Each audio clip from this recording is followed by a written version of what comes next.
Hey everybody! Excuse me, you caught me in the middle of a really good book. That reminds me, something we could do today. Let's make a book together. I've got all the supplies right here. I bet you have the supplies in your house too. So let's do it. I found some really simple instructions online of how to stitch together our own book using needle and thread. And it'll be a little booklet, um, just a small booklet. And so it'll just take 3 holes. I'd love to try it with you if you're up for trying it today. Here's what you'll need.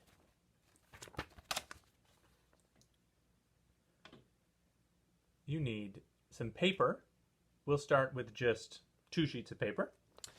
And we'll use needle and thread and scissors, 2 paper clips, and then there's some things you might want also, but they're not necessary. It might be helpful to have a ruler, to have a pencil, and to have a surface that you can stick a needle into. That doesn't include your hand. We don't want to stick our hands with needles today. It could be the back of a wooden cutting board, if the cutting board is clean and dry. It could be a craft mat, something like this. It's not necessary. We can do it in the air, but if you've got it, that would be helpful. Now, why would we want to make a book? Some of you might ask. For some of you, it might be obvious. You might love having books around, but some people might not know why they would want to make their own book, but I can think of lots of reasons. I love to draw, and I love to write, and so it's really helpful to me to have little notebooks around where I can write down my ideas. I love to share my stories with people, and that's fun to have your stories in a notebook that you have made. And I especially want to do it today because I've been thinking about our upcoming summer library program. And the theme is Imagine Your Story. Well, let's think about that. And when you imagine your story, that could be a story about you, about your life, or it could be a story that you create, that you make up, a story that you imagine. There are lots of ways to tell a good story. You can tell a story at the dinner table. You can tell a story around a campfire. You can tell a story with songs. You can tell a story by drawing it out. You can even tell a story by dancing it out if you wanted. And of course, you can write your own story. And that's the main reason why I make little booklets.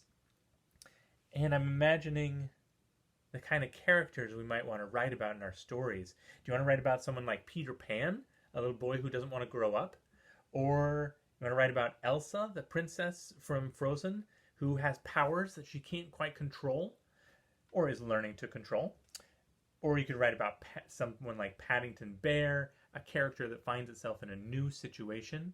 Or someone like Winnie the Pooh, a stuffed bear who's at home in his 1,000-acre woods, in the woods in the backyard.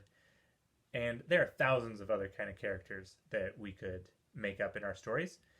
And with the summer library theme of Imagine Your Story, let's start thinking about some of those characters, and you might even start writing some of them out in your own book, like from the book we make today. Let's get started. So you want a couple pieces of paper. I use 8.5 regular size paper, 8.5 by 11. And you probably want it to be, a lot of times we use scratch paper, but for this one you probably want it to be blank on both sides because you'll be using both sides to write on potentially. And you want to cut it in half the long way. Fold it in half the long way. And this is the first time your scissors will come in handy today. And you can tear this in half if you don't mind a rough edge, or you could cut it in half.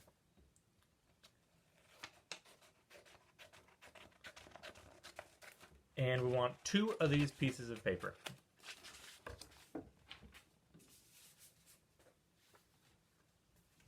Okay, so I've got my 2 sheets I prepped in advance, each of them cut in half.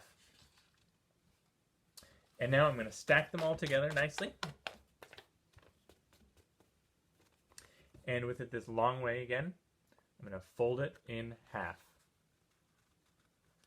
Now you want to try and this is your book, you can make it however you want, but it might be helpful to be careful with your edges to make a nice hard crease on that side.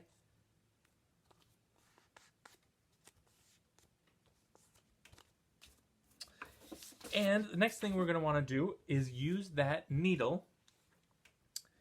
You don't need the thread yet, just the needle. And here's one place where the ruler could come in handy. I've got my folded sheets of paper here. I'm going to keep them all together. And if you want to make really evenly spaced marks, you could use your ruler and decide where you want the holes to be. Let's see. This used to be a sheet of paper that's 11 inches tall. Now it's half of that, which is 5.5 inches. 5.5 inches, and I'm going to be making 3 holes in the middle, 3 holes in this paper. So 1, 2, 3, and if I want one of those holes right in the middle of that paper, that's halfway. That's 5.5. Let's see, let's say we got 5.5 there. Let's split. So we got 5 and 1/2. If I add half of this piece and half of this piece, you know, half 5 is 2.5. And half is a quarter. Oh wait, that's not. We got 2.5 plus 1/4. We got 2 and 3/4. 2.5 plus 2 quarters plus 1/4. 2 and 3/4 is halfway of 5.5. Now you could make very precise marks, but I'm just going to make some approximate marks. It's easier that way. So I've got my surface that I can tap into. Oh, I forgot one thing. Let's use those paper clips. The reason we use the paper clips is because we want to keep the holes in the same spot on each piece of paper. So I've got my little booklet, and at the top, there's the crease. And so at the top of it, I'm going to put got to even up my papers again. I'm going to put a paper clip at the top and at the bottom.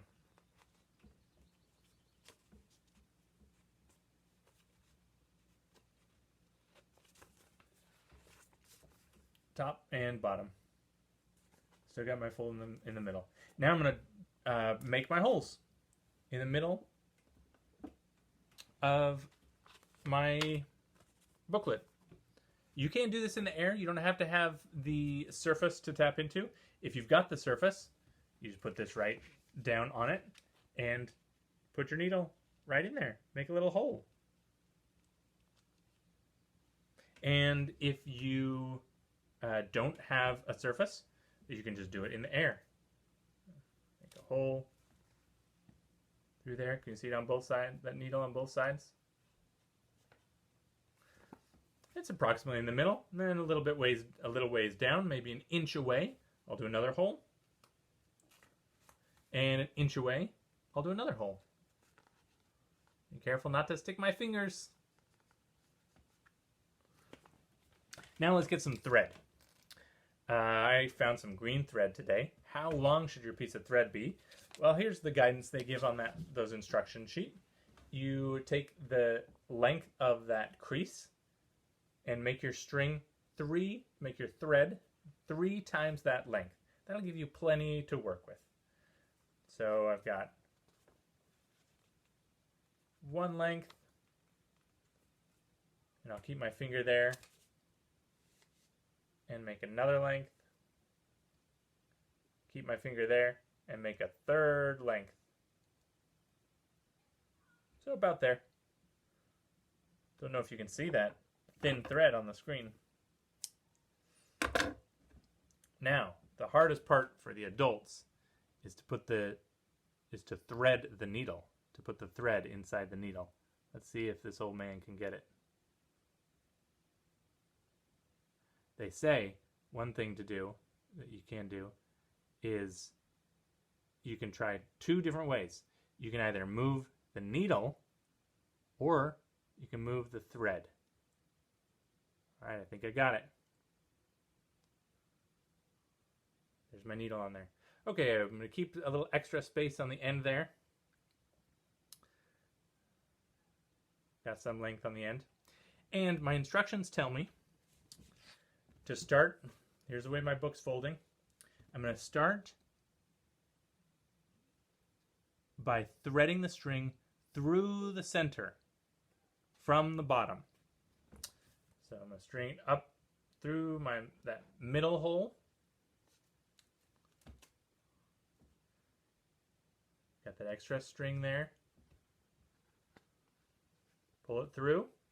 And then I'm going to put it down through the top hole.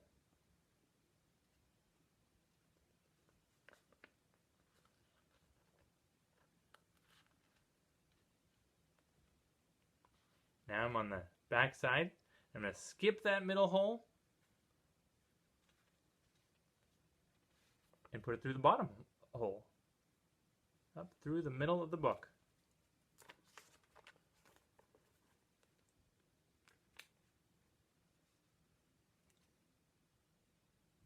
Here it comes.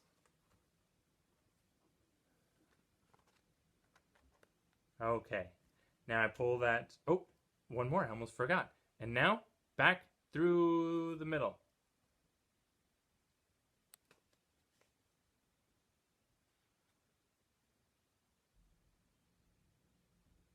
There we go. Okay. Now take a look at your book. You got some string on the inside and some string on the outside.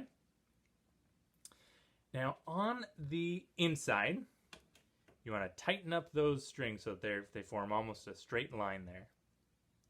No loose pieces. To be tighten it up. Pull on this a little bit to tighten it up. And then I'm going to go to the back side. And I can take the needle off now as long as I've got both pieces of string. And I want these two pieces of string to come on each side of that middle string. So they're the two loose ends. I want it to come up on one side and up on the other side of that string. And here I'm just going to tie a double knot. Let's see if I got this high enough so you can see it. Got all this loose string. I'm glad I've got extra string. We're just going to end up cutting it off, but I'd rather have a little extra than not enough. So I tie one simple knot. I'm going to tie one more.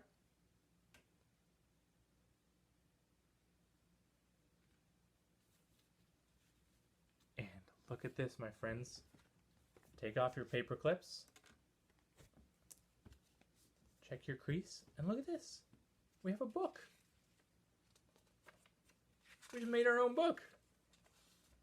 Now, you've got these extra pieces, string on the end. You can cut those off.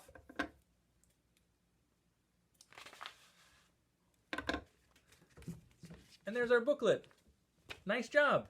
Now, what kind of story are you going to make? You want to make a story about explorers like Dora and Diego? Do you want to make a story about Moana, who sails the seas and saves her people? You can make a story about someone like Harry Potter, a wizard, or Nancy Drew, who solves mysteries, or Alice in Wonderland, who goes on crazy adventures, or about someone like Dracula. I think he's a really cool character. He's like part alive, part dead. He's kind of scary, but he's kind of interesting. That's a cool character. I wonder what kind of character you're going to write about. I would love to hear about your stories. I hope you write stories, and if you have any questions, let us know at the library. And remember to look forward to our summer library program, Imagine Your Story. Happy reading, everybody. Happy writing. Happy stitching together your books.